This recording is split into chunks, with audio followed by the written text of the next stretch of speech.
Makan bergizi gratis cepat datang. Mak, makanan bergizi gratis mau datang di sekolah. Siapa yang beli makanan? Dengan makanan bergizi ini, kekuatan fisik mereka bertambah. Mereka bisa mengikuti kompetisi di provinsi. Makan bergizi bikin kota anak lebih cerdas. Hebat sekali. Beta yakin nanti kita punya generasi muda pasti pintar. Kalau sapi sudah laku dibeli, kita bisa punya uang untuk kawin. Awas ya, kau lupa dengan beta. Hasil bumi kita pasti dibeli.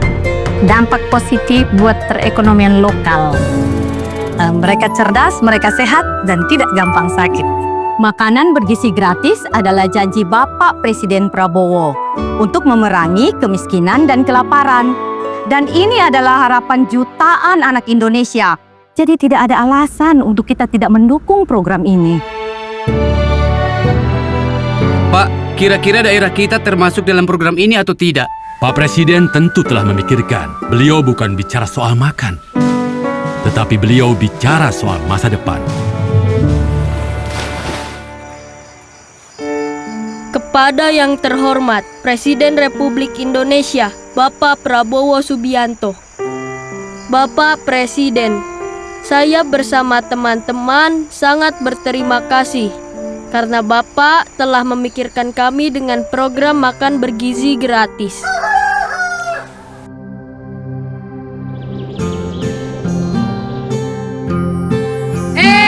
MBG sudah datang,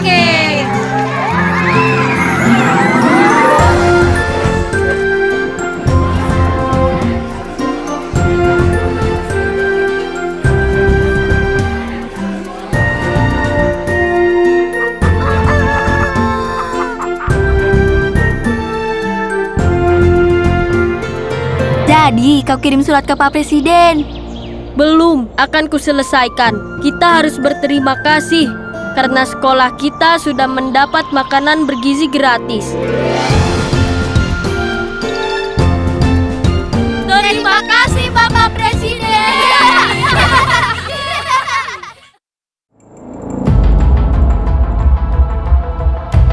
Setiap 60 detik, ada perempuan dan anak yang mengalami kekerasan. Jika dibiarkan, akan merusak masa depan mereka. Laporkan jika terjadi di sekitar Anda. Negara menjamin melalui Undang-Undang Penghapusan Kekerasan dalam Rumah Tangga dan Undang-Undang Perlindungan Anak. Akhiri kekerasan terhadap perempuan dan anak.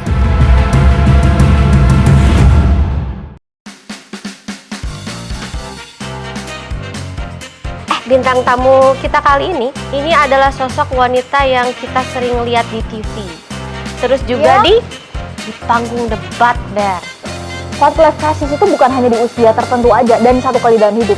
Dia bakal berulang di fase selanjutnya. Lebih cepat belajar gitu loh. Enggak berlarut-larut dan untungnya aku punya atau dikelilingin sama orang-orang baik di sekitar, jadi ada yang nasihatin aku.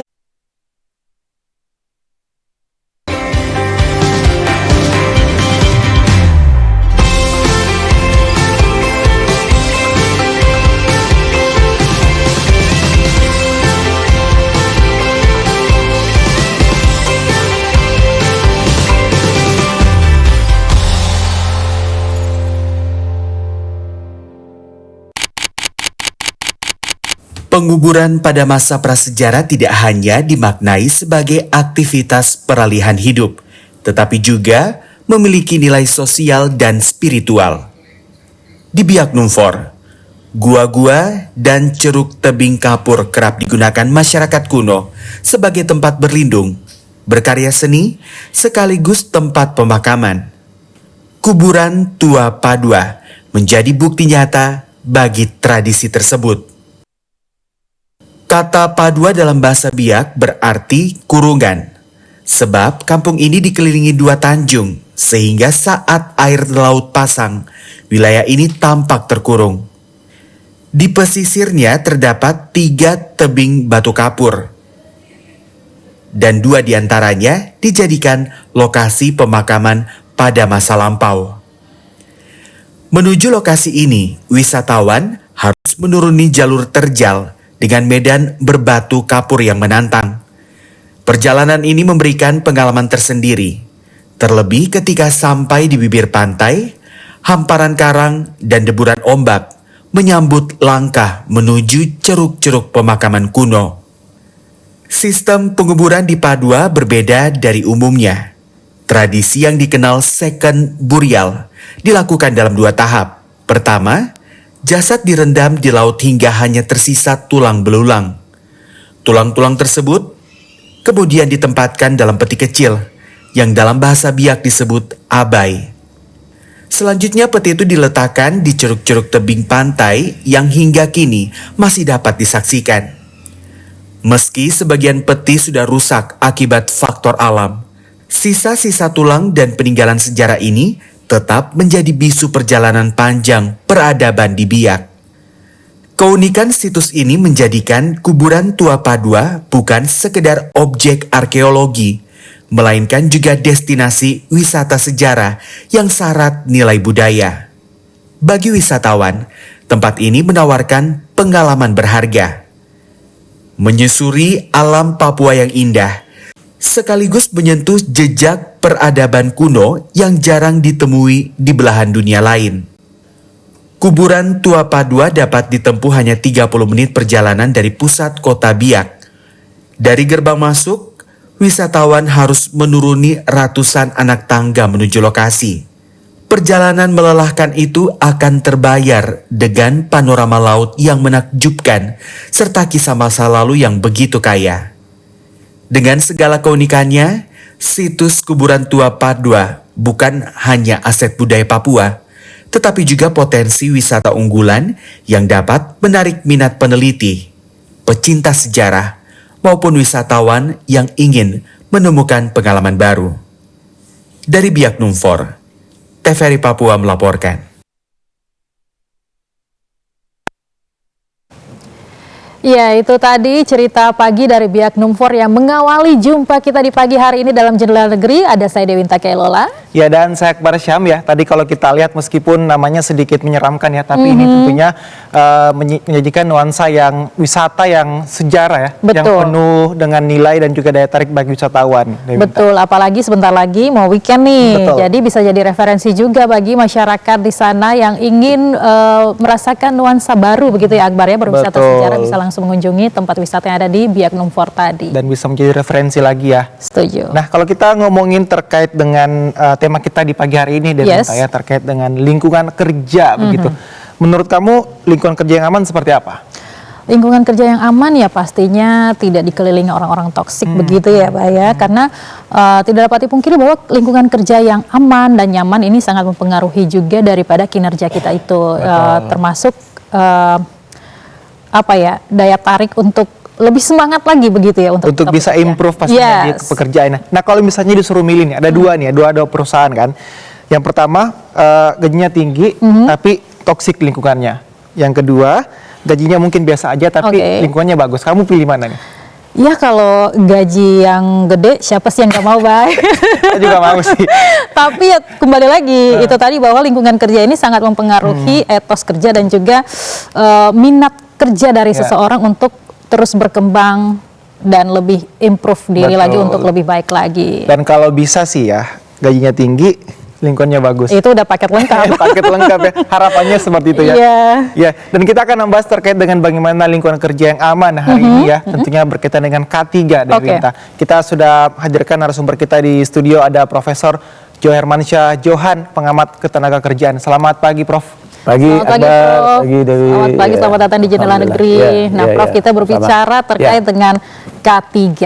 Ini mengapa menjadi hal yang penting untuk diterapkan di lingkungan kerja, Prof? Wah, itu penting banget ya.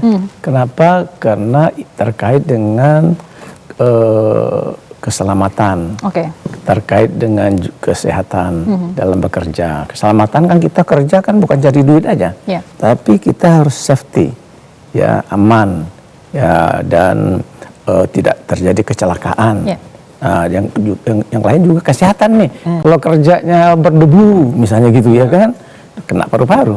Nah, jadi harus nyaman, harus selamat, gaji boleh gede, tapi keselamatan dan kesehatan kerja penting banget dan itu dijamin oleh negara.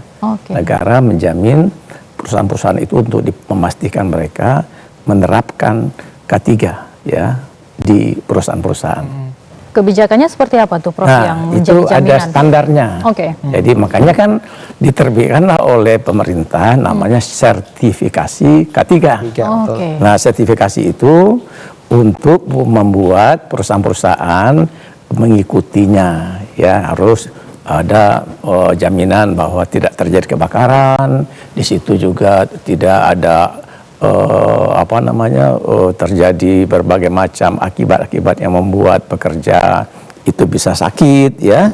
Lalu juga soal yang terkait dengan kenyamanan. Nah, kenyamanannya juga nih kan, orang enak di situ bekerja, ruangannya, ya, punya suhu yang teratur. Tiba-tiba AC-nya mati gitu ya kan. Nah, jadi ini semuanya ada standarnya. Ada standarnya. Ada banyak sekali, ada undang-undang yang mengatur itu. Undang-Undang Ketenagakerjaan nomor 1 tahun 1970. Memang undang-undangnya udah lama nih. Udah lama. Iya, harus kita minta pemerintah atau DPR merevisinya. Nah, ketiga aturan K3 ini diterapkan dengan baik begitu, Prof. Apa manfaatnya secara langsung bagi penerimanya? Ya. Jadi kalau itu diterapkan dengan standar yang sudah ditetapkan lewat pemberian sertifikasi oleh pemerintah kepada perusahaan, maka itu akan menjamin keselamatan tenaga kerja, akan menjamin kesehatan tenaga kerja yang bekerja di perusahaan itu. Jadi dia akan terhindar dari kecelakaan kerja, akan terhindar dari macam penyakit ya yang timbul karena di lingkungan kerja yang tidak sehat. Nah, itu kepentingannya. Jadi pemerintah ingin memastikan pekerja-pekerja itu agar dapat dijaga oleh perusahaan ya, keselamatan dan kesehatan kerjanya. Nah, makanya perusahaan harus mengikuti itu ya, dan pemerintah juga harus memperbarui itu sertifikasi itu. Sekian tahun sekali diperbarui. Sesuai dengan kebutuhan itu, Prof, ya? Betul. Jadi itu untuk melindungi tenaga kerja lah sebetulnya intinya. Tadi Prof, ini ada hal yang menarik bahwa tadi Prof katakan bahwa undang-undang ini yang menjadi jaminan atau yang melindungi tenaga kerja kita ini kan sudah lama begitu ya, tahun 1970 ya. Betul. Sehingga ada yang perlu diperbarui atau direvisi. Apa kira-kira poin yang paling krusial yang perlu untuk menjadi catatan nih, Prof? Jadi yang penting itu syarat-syarat dalam penerapan K3-nya. Jadi syarat-syaratnya itu kan berkembang nih. Ya, kalau dulu cuma 20 syarat yang diatur di dalam Undang-Undang nomor 1 tahun 70 itu. Nah, sekarang udah 45 tahun nih. Ya kan, model pekerjaan sekarang kan sudah beragam. Ya, kompleksitasnya. Juga bahaya-bahaya dalam dunia kerja juga semakin canggih. Nah, itu harus ditambah, dilengkapi persyaratan-persyaratan untuk K3 ke depan ya, sesuai dengan kemajuan teknologi, sesuai dengan perkembangan industri. Nah, di samping itu juga yang harus diperbaiki soal kewenangan-kewenangan pejabat yang menerbitkan sertifikasi ini. Nah, itu juga penting karena kan ada kasus kemarin ini tuh yang pemerasan dalam menerbitkan sertifikasi. Nah, itu juga harus dicegah. Jadi jangan pihak yang berwenang yang menerbitkan sertifikasi itu melakukan tindakan-tindakan koruptif ya. Nah, itu harus dicegah. Bagaimana itu bisa dilakukan harus diperbaiki di Undang-Undang Tenaga Kerja kita yang baru. Ini menarik ya, Prof, karena mungkin ketika di tahun 1970 kerja itu work from on-site gitu ya. Tapi sekarang kan ada tuh work from anywhere gitu. Jadi di mana-mana. Iya, di mana-mana. Terus ada juga Eva. Jadi perlu di-upgrade gitu sesuai dengan kebutuhan zaman, Prof ya. Iya, betul. Ya, itu antara lain ya, kemajuan teknologi informasi. Nah, juga belum kemajuan industri, teknologi industri. Ya, itu dulu orang pakai mesin yang asapnya mengumpul-ngumpul ke udara. Nah, sekarang mungkin nggak begitu. Mungkin pakai laser atau pakai radioaktif. Nah, itu kan bahaya juga kalau nggak dikontrol, nggak diawasi. Jadi masukkan dalam persyaratan. Harus sesuai dengan kebutuhan perkembangan zaman begitu, Prof. Kita tahan dulu, Prof. Nanti kita lanjutkan karena selanjutnya kita akan masuk dalam segmen reportase berikut ini.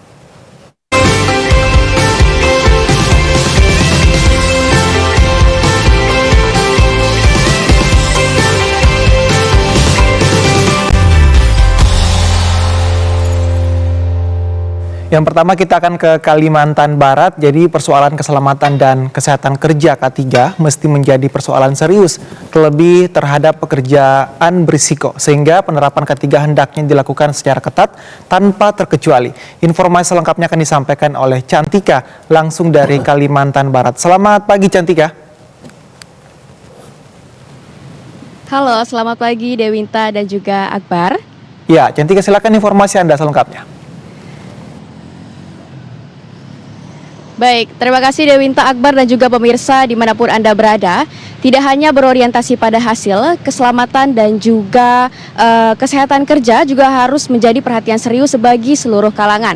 Tidak hanya mengenai instansi pemerintah, tetapi juga termasuk swasta dalam upaya menjaga pekerjanya. Seperti yang dilakukan PLN UP3 Ketapang yang menjamin K3 ini dapat diterapkan sesuai standar operasional yang berlaku, mengingat para pekerjanya bekerja di tempat yang berisiko tinggi menyangkut kelistrikan. Penerapan K3 ini juga selalu dilakukan setiap memulai pekerjaan, baik itu menyangkut kesiapan para petugas hingga dengan mempersiapkan peralatan yang akan digunakan, baik dari sebelum bekerja hingga sampai selesai dari pekerjaan tersebut, serta meningkatkan koordinasi antar sesama. Hal yang sama juga dilakukan di PLTU Kabupaten Sintang, bahwa penerapan K3 ini dilakukan secara ketat. Para pegawai ataupun petugas yang bekerja di lokasi dengan beresiko tinggi diwajibkan untuk menggunakan alat pelindung diri atau APD. APD ini juga diwajibkan bukan hanya untuk bagi para pegawai ataupun petugas pria, tetapi juga para pegawai wanita. Selain menggunakan APD, para pegawai di PLTU Kabupaten Sintang ini juga diwajibkan untuk mengikuti pelatihan agar mendapatkan sertifikat terkait K3 ini.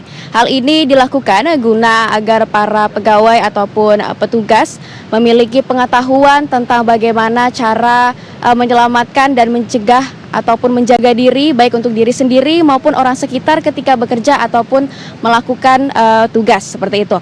Seperti yang dijelaskan manajer PLN UP3 Ketapang dan PLH manajer PT PLN IP UPB Sintang, Yusrizal Ibrani dan Hari Julian Syah berikut ini. Pertama, risiko tersengat, kemudian yang kedua risiko karena banyak di atas tiang ya, ini risiko jatuh dari ketinggian. Nah, ini yang sering dialami oleh petugas PLN dalam melakukan pekerjaan. Nah, tentunya untuk memitigasi risiko ini, yaitu tadi komunikasi, kalau misalnya perlu harus padam, maka harus dipadamkan agar petugas bisa bekerja dengan baik. Dan kalaupun misalnya terkait dengan ketinggian, nah, maka kita lengkapi dengan peralatan pelindungnya. Wajib atau diwajibkan menyediakan alat pelindung diri atau APD. Terus juga kita memberikan pelatihan terkait K3. Yang kita lakukan juga di sini adalah pemeriksaan rutin kesehatan bagi pegawai itu sebulan 3 kali. Peran K3 itu mengidentifikasi risiko terkait kecelakaan kerja, kemudian melakukan pencegahan. Ya, dalam upaya memastikan penerapan K3 ini dilaksanakan pada perusahaan, anggota legislatif komit untuk menjalankan pengawasan dengan secara rutin untuk langsung turun ke sejumlah perusahaan. Hal ini dilakukan guna mencegah dan menghindari terjadinya kecelakaan kerja yang terjadi di beberapa kasus seperti yang ada di Ketapang. Berikut keterangan dari Ketua DPRD Kabupaten Ketapang, Ahmad Soleh. Sebenarnya apa yang sudah dilakukan perusahaan ini udah sosialisasi kepada tenaga kerjaan ini udah. Tapi kadang-kadang ada yang teledor. Tenaga kerja ini ada yang teledor. Ya udahlah, kami udah biasa. Jadi tidak perlu K3. Tapi apapun cerita, ini harus menjadi tanggung jawab kepada perusahaan tersebut yang harus memberikan keamanan karyawannya. Penerapan K3 ini harus menjadi prioritas utama mengingat resiko tinggi dalam pekerjaan yang berkaitan langsung dengan keselamatan jiwa, kesehatan fisik dan mental, serta produktivitas kerja, sehingga K3 harus ditaati sesuai prosedur. Demikian informasi dari Kalimantan Barat, kembali ke Jakarta. Ya, Cantika, terima kasih. Selamat bertugas kembali. Ya, itu tadi informasi dari Kalimantan Barat terkait dengan penerapan K3 yang memang ada yang sudah menjalankan itu sesuai dengan koridor. Nah, namun ada yang bertanya-tanya juga nih, apa sebetulnya K3 ini? Kita punya informasinya untuk Anda dalam infografis berikut ini.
Ya, itu tadi infografis terkait apa sebetulnya K3 itu ya, keselamatan dan juga kesehatan kerja. Nah, berangkat dari laporan yang tadi dari Kalimantan Barat nih Prof, bahwa ada perusahaan-perusahaan yang memang sudah menerapkan K3 itu, namun ada juga yang terkesan teledor atau lalai. Nah, apakah memang K3 ini menjadi salah satu persyaratan yang wajib dipenuhi oleh sebuah perusahaan atau seperti apa sih Prof?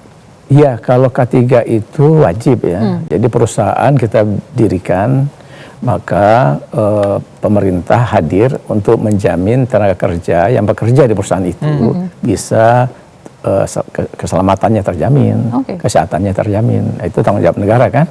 Nah, lalu perusahaan itu harusnya begitu sudah mendapatkan sertifikasi K3, dia lalu menjalankan apa yang menjadi syarat-syaratnya, ya, menjamin tempat lingkungan kerjanya itu terhindar dari kebakaran, ya, kemudian juga tidak mengganggu kesehatan paru-paru, misalnya abu, ya, juga ada terkait dengan menyediakan ventilasi, misalnya sampai kecil-kecil kayak itu, ya.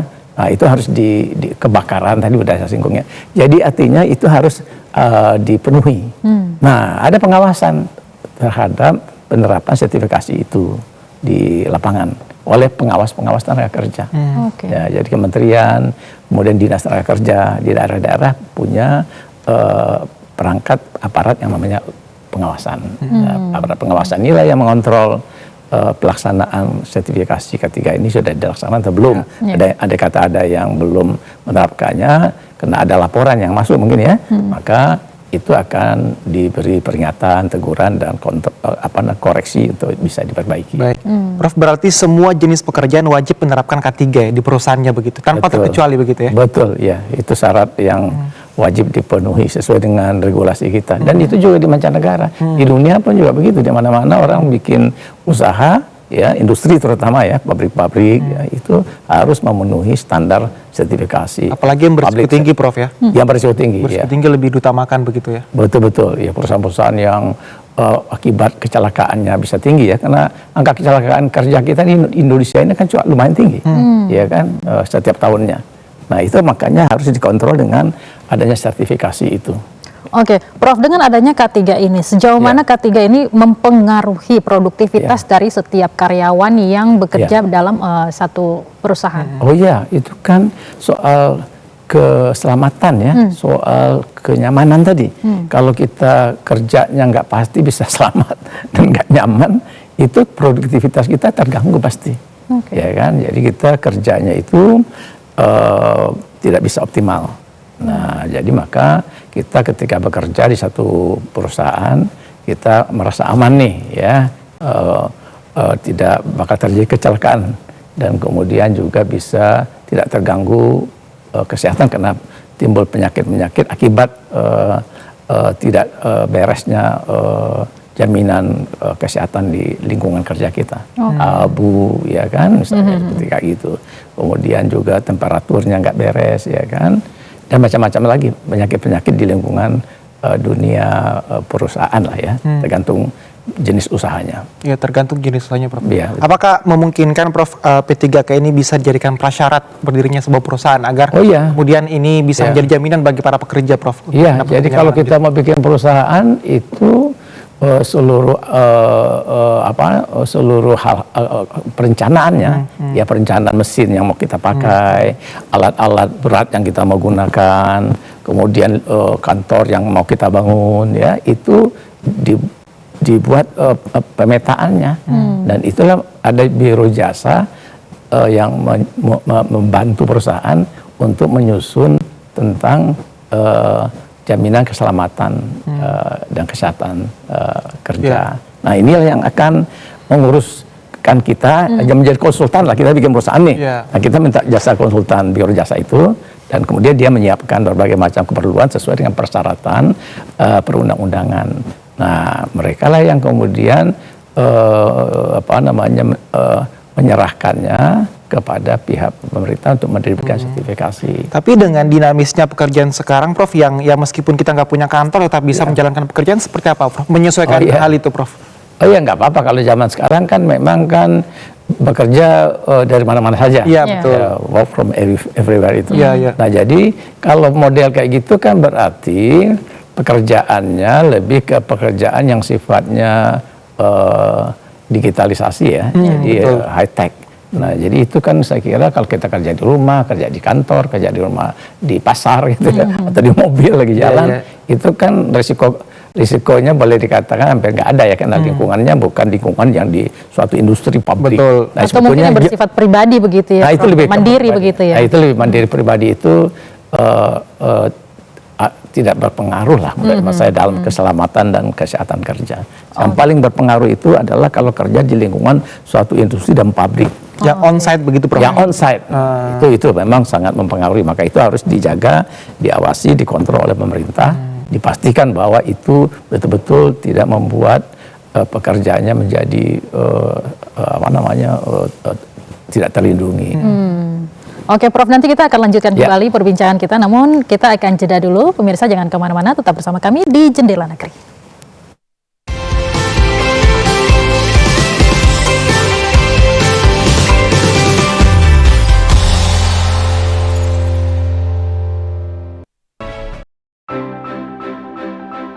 Start your day informed. Stay updated and finish strong. Only on TVRI World. Start your day with clarity and insight. Starting Point brings you all the top stories, key headlines, and live updates. Every weekday morning, 8 to 9 a.m. Know what's happening and why it matters. Midday, stay informed with Newswatch, your trusted source for fast, reliable news from Indonesia and around the globe. Join us Monday to Friday, 1:30 to 2 p.m. Then, as the day concludes, tune in to World Today from 5 to 6 p.m. A complete roundup of global events, expert insights, and stories that shape our world. From morning to evening, stay with TVRI World. Bringing you trusted news every step of the way.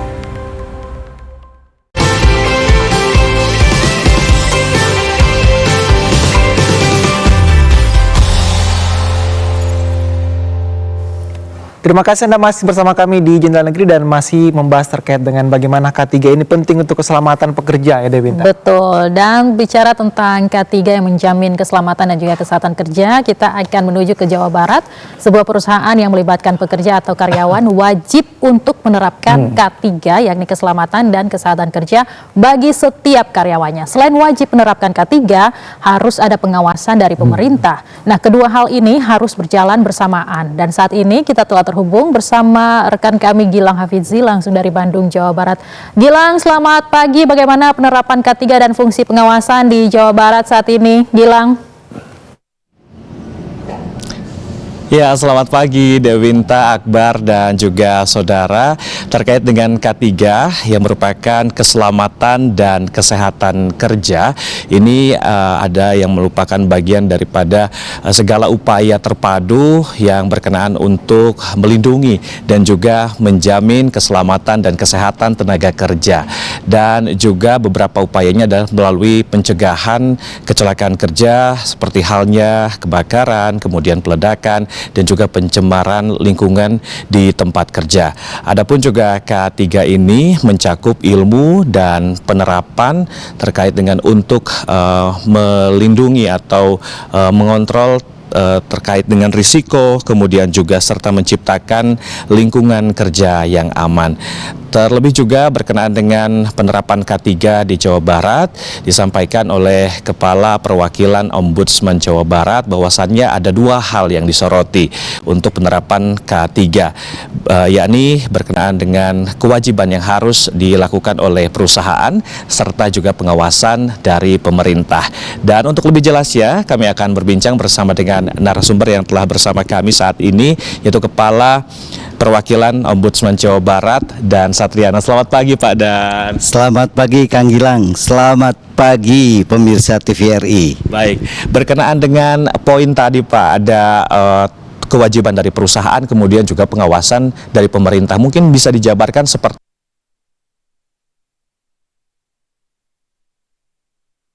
pemenuhan hak tentang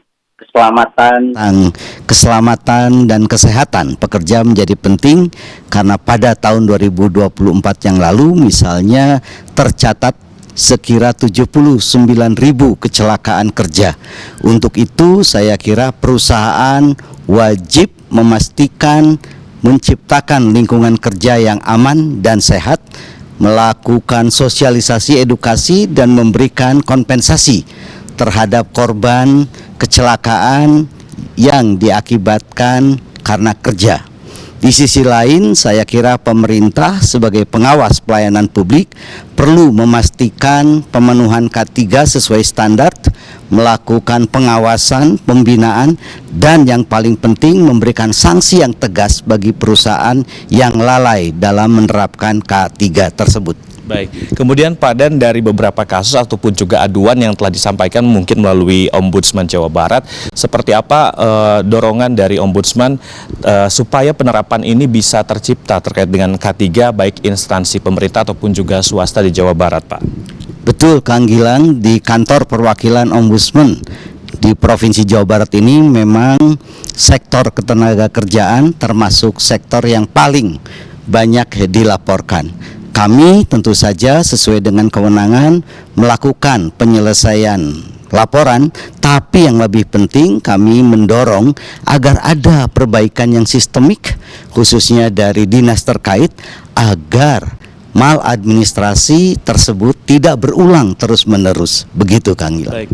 Mungkin apakah ada beberapa dorongan lainnya supaya menjadi saran strategis, Pak, baik untuk para pelaku tenaga kerja atau perusahaan ataupun juga instansi pemerintah agar ke depan nilai kepatuhannya lebih tinggi khususnya di wilayah Jawa Barat? Secara rutin saya kira kita harus melakukan evaluasi, terutama Jawa Barat dengan perusahaan yang banyak itu perlu melakukan monitoring evaluasi. Tapi yang lebih penting saya kira perlu juga ditingkatkan perbaikan tentang pengawasan dan perbaikan tentang pemahaman dari perusahaan maupun pekerja itu sendiri tentang hak-hak mereka mendapatkan keselamatan dan kesehatan selama mereka bekerja. Itu yang menurut saya bisa membantu penerapan K3 yang lebih optimal di Jawa Barat. Baik, terima kasih Pak Dan atas waktunya sudah berbincang bersama kami di Jendela Negeri pada pagi hari ini. Baik, dan pemirsa, penerapan K3 atau keselamatan dan kesehatan kerja ini menjadi sangat penting agar dapat bisa menciptakan lingkungan kerja yang aman, sejahtera, dan juga sehat, serta juga meningkatkan produktivitas tenaga kerja. Demikian informasi untuk Jendela Negeri dari Jawa Barat, kembali ke Jakarta. Akbar dan juga Dewinta. Baik, di Jawa Barat, Ombudsman juga menjalankan fungsi pengawasan, termasuk juga memberikan edukasi melalui sosialisasi yang terus digalakan oleh pihak Ombudsman di Jawa Barat. Terima kasih Gilang atas informasinya dan selamat kembali bertugas. Baik, jadi penerapan K3 ini memang sangat penting ya untuk kemudian menjamin keselamatan dan kenyamanan para pekerja. Lalu Prof, gimana sebenarnya peran perusahaan ini agar kemudian perusahaan dan pekerja bisa bersama-sama nih menerapkan budaya K3 di sebuah lokasi pekerjaan, Prof? Jadi gini, itu memang tidak bisa instan ya, langsung bisa terwujud gitu ya K3. Nah, kalau kita bangun perusahaan, kemudian kita harus mengikuti petunjuk-petunjuk, pedoman yang diberlakukan syarat-syarat di lingkungan kerja yang bikin selamat, bikin aman dan nyaman pekerja, maka ada pelatihan-pelatihan, ada pemberian peningkatan kompetensi ya. Nah, kemudian juga ada juga misalnya sampai ke menerbitkan pemerintah yang untuk mengendalikan itu namanya surat izin operator ya. Jadi misalnya di perusahaan itu kan ada berbagai macam alat berat. Nah, alat berat itu kan nggak sama mesin biasa. Nah, itu punya SEO namanya aja berat ya, Prof. Jadi itu nggak bisa sembarangan. Nah, itu juga diberi izin namanya surat izin operator. Itu yang nerbitin itu kayak SIM itu adalah Kementerian Tenaga Kerja, ya, Kementerian Tenaga Kerja untuk menjamin orang aman dan nyaman dan terhindar dari kecelakaan kerja. Jadi dia punya keahlian, punya kompetensi kan. Nah, itu perlu ada pelatihan-pelatihannya, pendidikan-pendidikannya, dan dibangun suasana yang kondusif lah oleh perusahaan. Nah, tenaga kerja bisa menyampaikan keluhan-keluhan. Jadi kalau ada gangguan-gangguan yang dirasakan juga pekerja harus bisa menyampaikannya itu kepada pengawas tenaga kerja. Jadi bolehlah menyampaikan keluhan misalnya gitu ya. Nah, pengawas tenaga kerja kalau misalnya ketemu hal-hal semacam itu melakukan teguran, peringatan kepada perusahaan. Jadi kalau sistem ini berjalan, itu ketiga ini membuat perusahaan baik dan tenaga kerja juga enak kerjanya dan produktivitas juga bisa meningkat. Nah, kalau itu nggak ditegakkan, maka yang repot di kita ini adalah pelaksanaan kebijakan. Implementasi. Kalau aturan udah oke-oke, walaupun harus dimutakhirkan. Nah, tapi implementasi ini ada masalah di perusahaannya, juga mungkin di tenaga kerjanya, ada juga masalah di pengawasnya. Nah, ini yang harus kita perbaiki teruslah peningkatan kualitasnya ya. Mungkin begitu Akbar. Ya, intinya di situ ya, perlu ada revisi nih mengikuti perkembangan gitu ya Prof ya. Nah, Prof bicara tentang K3, tadi di awal Prof sudah menjelaskan banyak sekali bahwa perusahaan wajib untuk menjamin K3 itu bagi setiap tenaga kerja yang bekerja di perusahaan atau industri tersebut. Nah, bagaimana dengan perusahaan katakanlah ojol nih Prof? Ojol. Ini kan perusahaan dia menyediakan nih, tapi tenaga kerjanya bergerak di lapangan tapi secara mandiri begitu Prof. Ini bagaimana terkait dengan K3? Apakah dia juga wajib untuk memenuhi itu atau seperti apa? Ya, kalau keselamatan pekerja di luar gedung, ruangan ya, yang seperti di dunia industri kan. Nah, itu tentu fokus kepada aktivitasnya masing-masing. Jadi misalnya pengendara taksi, ojol itu kan bekerja dalam konteks membawa alat kendaraan yang mungkin bisa beresiko kecelakaan. Nah, kecelakaan dalam menjalankan pekerjaan. Nah, jadi kalau itu maka tentu harusnya perusahaan memberikan perhatian untuk mengatasi persoalan kecelakaan itu. Seperti apa? Ya, misalnya perhatian yang bisa diberikan. Kalau ada senggol-senggolan dikit, kan rusak tuh kendaraannya.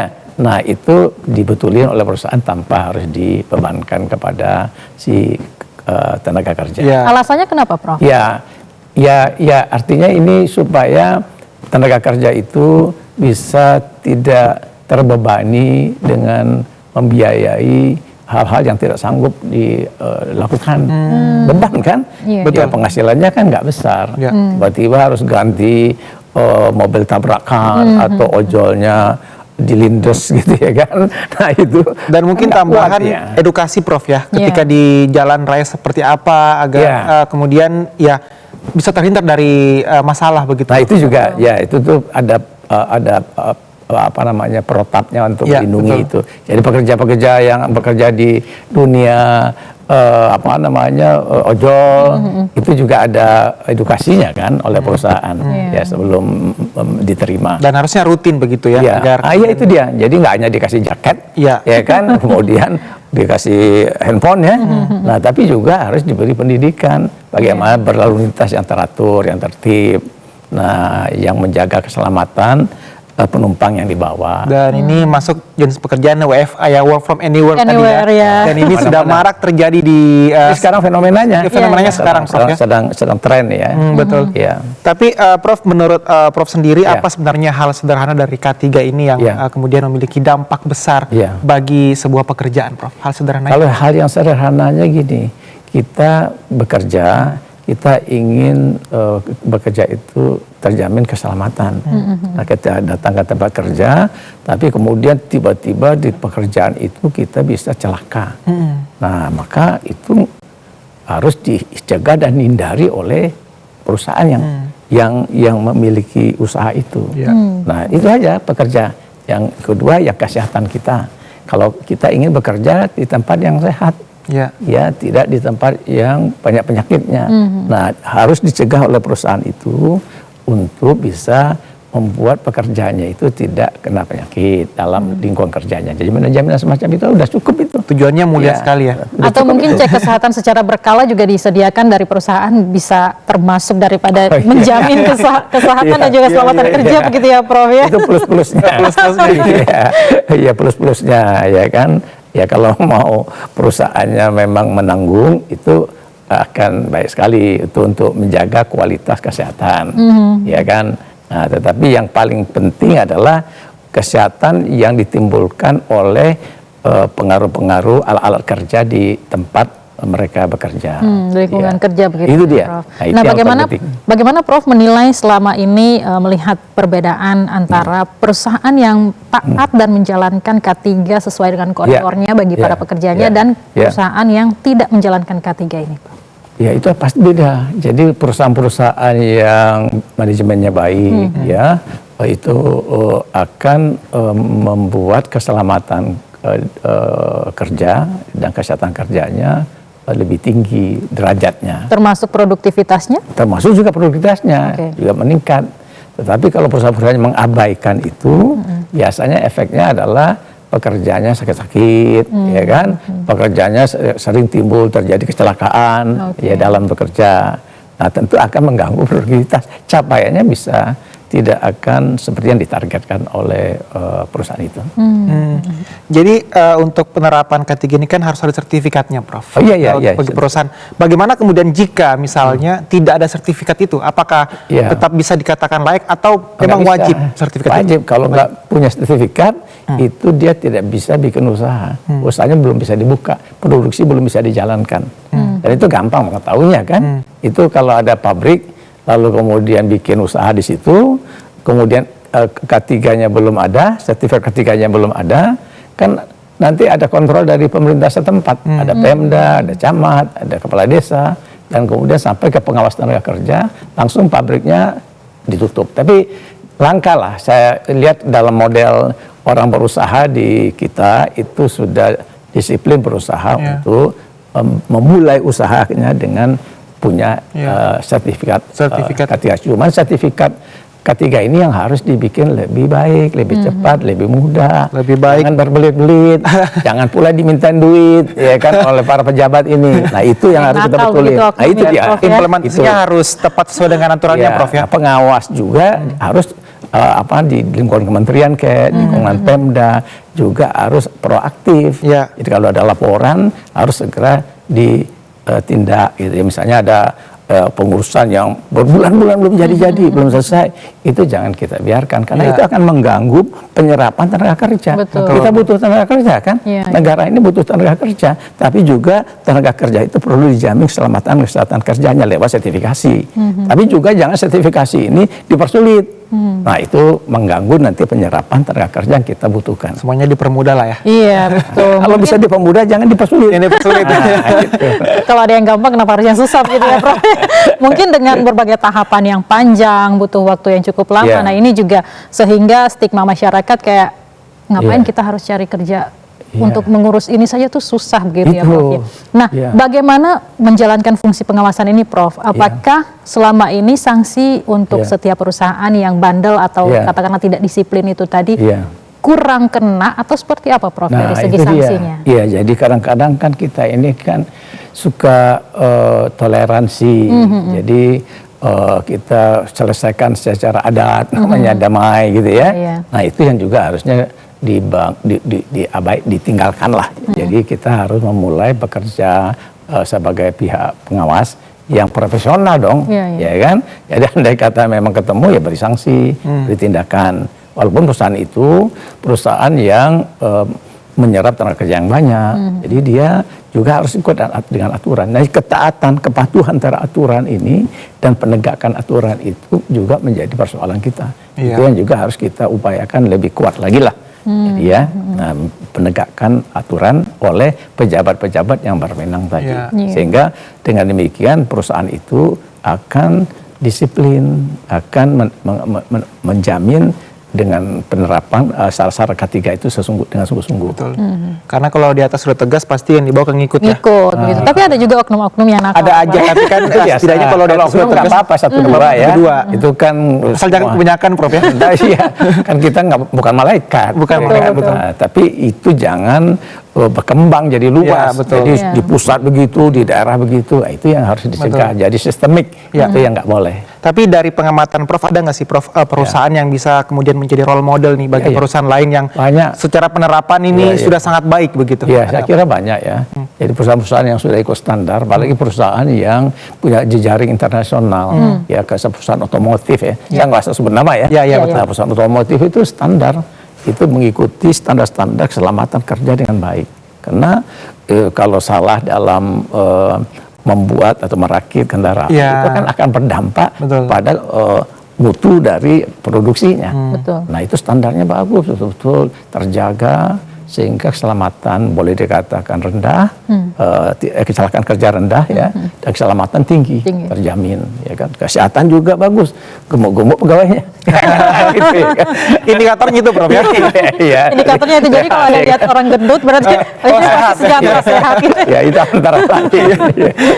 Nah Prof, kalau ada tenaga kerja yang misalnya merasa tidak nyaman atau menemui masalah-masalah seperti tidak dijamin keselamatan juga kesehatan kerja di lingkungan kerjanya, nah ini dia melapor kemana Prof? Nah itu dia, itu boleh ya, itu sebetulnya hak dari pekerja kan. Kalau di model pekerja dunia birokrasi itu kan pegawai karyawan boleh meniup fluid gitu ya, ya meniup fluid melapor ya kepada instansi yang berwenang. Nah misalnya di tenaga kerja ini kan ada harus dibuka layanan-layanan pengaduan itu. Jadi Kementerian Tenaga Kerja, Dinas Tenaga Kerja buka layanan pengaduan. Jadi karyawan perusahaan yang diperlakukan tidak baik K3-nya itu lapor. Nah nanti petugas dari pihak yang berwenang ini, dari dinas, dari kementerian itu akan menurunkan tim untuk memeriksa, menginvestigasi, menyelidiki, misalnya kayak gitu. Itu standarnya. Nah kalau itu tidak mempan ya lapornya ke mana, ke DPR gitu ya, ombudsman, macam pihak-pihak yang sekarang kan canggih-canggih model laporan, atau diviralkan. Itu kayaknya yang efektif ya. Itu. Jadi ada banyak cara. Ada prosedurnya juga begitu ya. Ikuti cara birokrasi biasa, tapi kalau nggak mempan ikuti cara-cara yang canggih sekarang. Yang modern gitu ya. Ya kita ini nggak benar nih perusahaan ini, kita viralkan aja misalnya gitu ya kan. Nah itu antara lain sih teknik-teknik yang bisa dilakukan. Ya, Prof, ini terakhir apa yang ingin Prof sampaikan khususnya dengan penerapan K3 ini di Indonesia agar bisa lebih efektif lagi? Jadi penerapan K3 ini pentingnya adalah regulasinya harus kita perbaiki. Regulasi yang ada itu Undang-Undang Nomor 1 Tahun 70 sudah ketinggalan, harus di update. Yang kedua adalah implementasinya, Akbar ya, penerapannya itu betul-betul dilakukan dengan serius, dengan sungguh-sungguh. Jadi para aparat pelaksana itu jangan lagi lah ada kong kali kong, ya kan, main mata, tapi betul-betul profesional menerapkannya. Nah sehingga dengan demikian itu akan membuat betul-betul pekerja Indonesia ini terlindungi, terjamin keselamatan kerjanya, dan akan berefek kepada peningkatan produktivitas.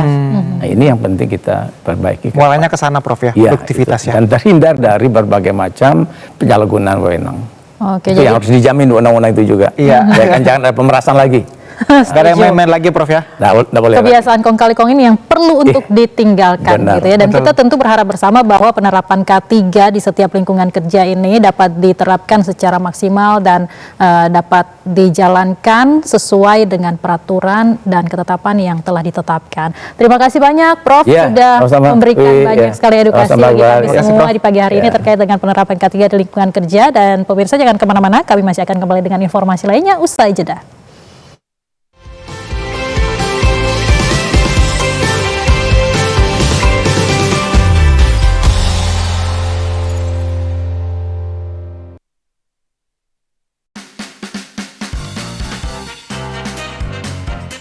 Bintang tamu kita kali ini adalah sosok wanita yang kita sering lihat di TV.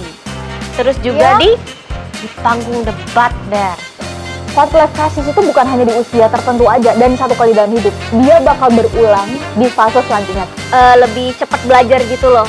Enggak berlarut-larut, dan untungnya aku punya atau dikelilingin sama orang-orang baik di sekitar, jadi ada yang nasihatin aku. Mami, anak Indonesia siap menerima pelajaran hari ini. Keinginan yang buat hatiku sayang nih merata nih. semua anak di Indonesia mencintai matematika. Matematika itu mirip patung juga ya, bisa berbicara Jadi tanpa jangan kata-kata. lupa untuk ayah bunda dan adik-adik semua untuk terus belajar matematika dengan cara yang paling asik. Ada salah satu anak bangsa yang berhasil meraih juara dalam Olimpiade Matematika. Tetes keringat terakhir akan dipertaruhkan dalam ajang bulu tangkis paling bergengsi sejagat raya, BWF World Championship. Saksikan aksi luar biasa para pebulu tangkis memperebutkan supremasi dunia. Jangan lewatkan BWF World Championship Paris Badminton 2025, 25 hingga 31 Agustus 2025 di TVRI Sport.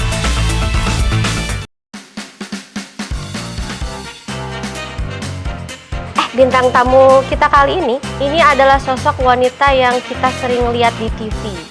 Terus juga di panggung debat, Ber. Kontestasi itu bukan hanya di usia tertentu aja dan satu kali dalam hidup. Dia bakal berulang di fase selanjutnya. Lebih cepat belajar gitu loh. Enggak berlarut-larut, dan untungnya aku punya atau dikelilingin sama orang-orang baik di sekitar, jadi ada yang nasihatin aku.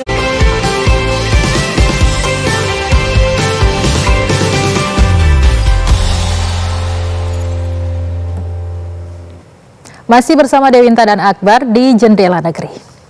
Nah, kita akan menyampaikan informasi menarik nih untuk pemirsa Dewinta. Kalau misalnya nih kamu dapat kotoran sapi di lapangan gitu ya, apa yang kamu lakukan? Pasti menghindar dong. Karena bau dong. Yes. Nah, di Jawa Barat, Dewinta, jadi di balik aroma menyengat kotoran sapi nih, yang biasa kita hindari, tersimpan potensi besar yang kini mulai digarap serius oleh peternakan Caringin Unggul di Desa Mekar Maju, Kecamatan Pasir Jambu, Kabupaten Bandung. Melalui program inovatif bertajuk Ngopi Kancing atau ngolah kotoran sapi jadi cacing dan kascing, limbah peternakan yang selama ini menjadi sumber pencemaran kini menjelma menjadi sumber penghidupan baru dan alat pelestari lingkungan. Ini ada informasinya untuk Anda.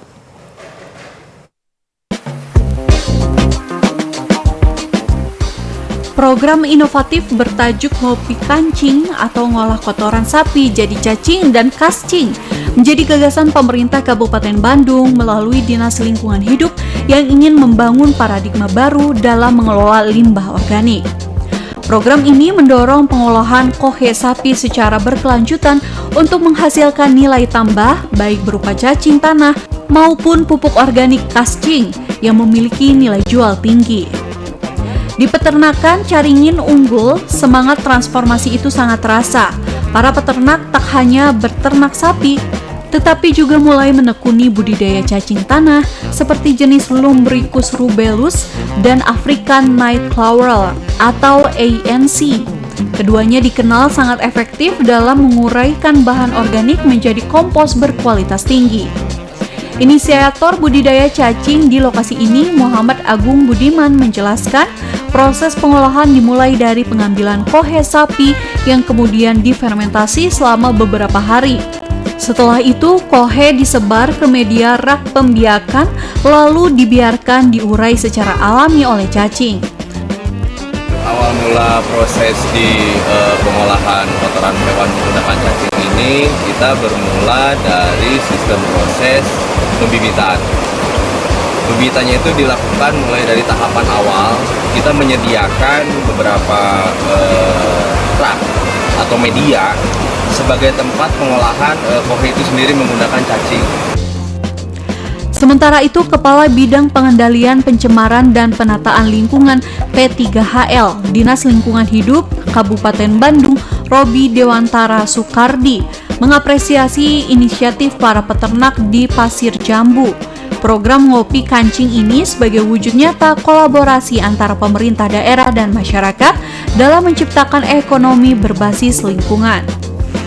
Jadi bagaimana Pak Bupati menilai bahwa pengolahan kotoran hewan ini harus dilakukan dengan melibatkan masyarakat dan juga tidak hanya edukasi tapi dibantu dengan motivasi. Jadi dengan adanya Ngopi Kancing ini mudah-mudahan berubah paradigma dari awalnya kotoran hewan itu merupakan sesuatu yang dibuang menjadi berharga.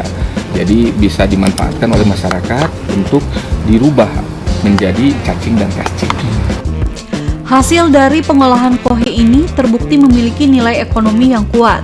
Kascing telah digunakan oleh petani hortikultura dan buah-buahan termasuk untuk budidaya durian. Sementara cairan lindi yaitu air hasil pengolahan cacing menjadi pupuk organik cair yang sangat efektif menyuburkan tanah. Dari Kabupaten Bandung, Rian Agustian, TVRI Jawa Barat melaporkan. Nah, dari Jawa Barat, kini kita ajak pemirsa untuk menuju ke Kalimantan Barat. Ada salah satu objek wisata yaitu wisata Batu Belimbing Singkawang yang merupakan surga alam bagi setiap pengunjung yang datang ke sana. Dan ini juga sekaligus mampu meningkatkan ekonomi masyarakat sekitar di sekitar Singkawang. Nah, bagi Anda yang penasaran, berikut kita punya informasinya untuk Anda.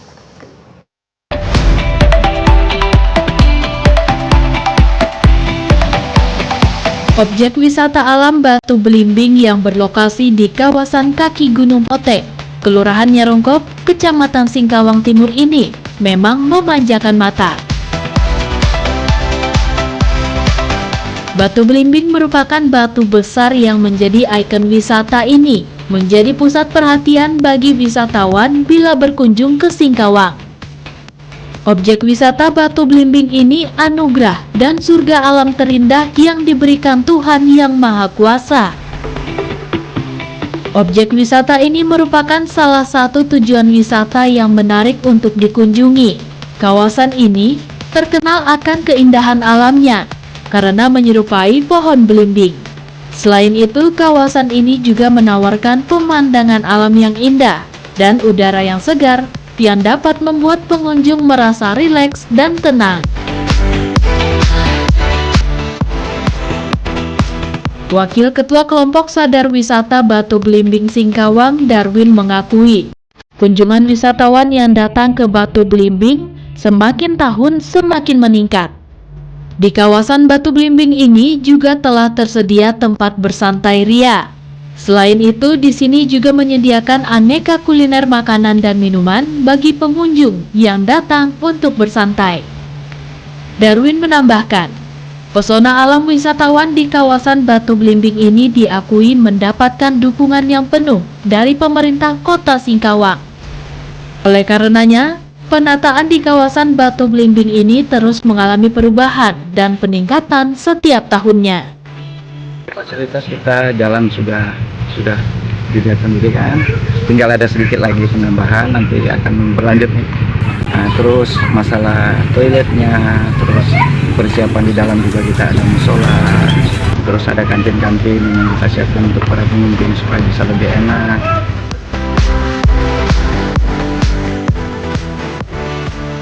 Kelompok Sadar Wisata di Kelurahan Nyerongkop, Singkawang Timur mengakui akan memberikan keramahan bagi setiap pengunjung yang datang, agar kedepannya objek wisata Batu Belimbing ini semakin dikenal masyarakat luas dan akan berdampak terhadap meningkatnya ekonomi dan pendapatan masyarakat di sekitar kawasan wisata Batu Belimbing tersebut.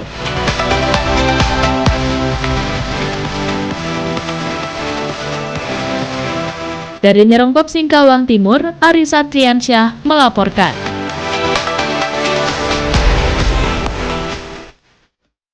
Informasi tadi sekaligus mengakhiri Jendela Negeri pagi ini. Akhirnya saya Dewinta Kailola. Ya, dan saya Marsha pamit. Terima kasih dan sampai jumpa.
feel you.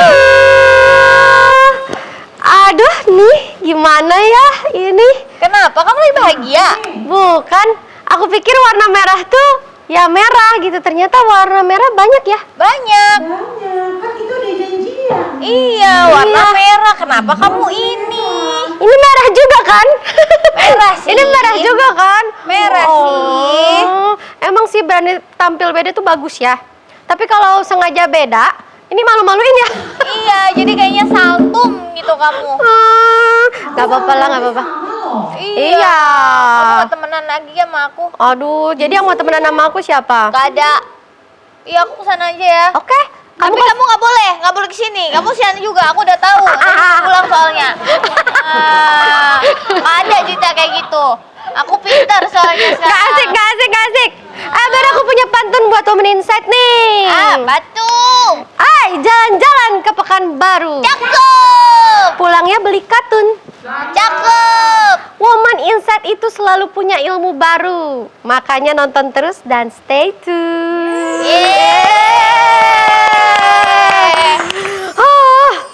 Tetap aja tidak bisa menutupi rasa kekesalan aku. Karena baju. Bukan, Ber. Hidup. Baju itu gak sebanding sedihnya sama beban hidup zaman sekarang.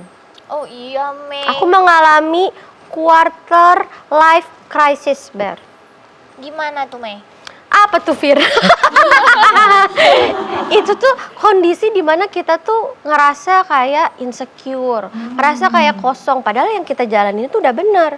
Sekolah, berteman baik, jadi pribadi yang baik, jadi anak yang baik, balas chat cepet kan. Kalau misalnya Kamu enggak. Iya lagi. Kamu lama banget. Telepon tapi- gak diangkat itu kamu tuh. Ya, tapi ketika kamu butuh aku cepet ada kan? Ada. Iya kalau lagi kok kadang aku selalu ada loh. Iya Kak, tapi kalau aku lagi sedih aku telepon kamu nggak angkat. Tapi kalau kamu lagi sedih, aku kadang-kadang dateng kan. Iya. Makasih ya, Mei. Ya Allah, makasih ya. Kita harus saling menghibur di kondisi yang lagi krisis banget nih. Iya, kita kan support woman. Iya, harus begitu. Karena banyak orang itu di umur kayak udah mulai start dari 25 ke atas deh. Biasanya tuh mereka tuh kayak ngerasa kosong, kayak ngerasa kurang, kayak hilang arah. Iya, apalagi tuh ketika di otak mereka tuh muncul kayaknya harusnya kita nggak kayak gini deh. Kayaknya harusnya kita udah ada di posisi ini deh. Aduh, berat banget. Apalagi kalau misalnya harusnya dulu tuh waktu di umur aku segini aku gini, pasti sekarang udah jadi ini. Kalau ini gini gitu. Iya. Penyesalan. Tapi apa iya setiap orang itu harus sampai di titik yang sama orang-orang sesuai umur? Kan enggak kan? Enggak. Makanya. Nah, kali ini karena temanya itu tentang quarter life crisis. Nah, aku ada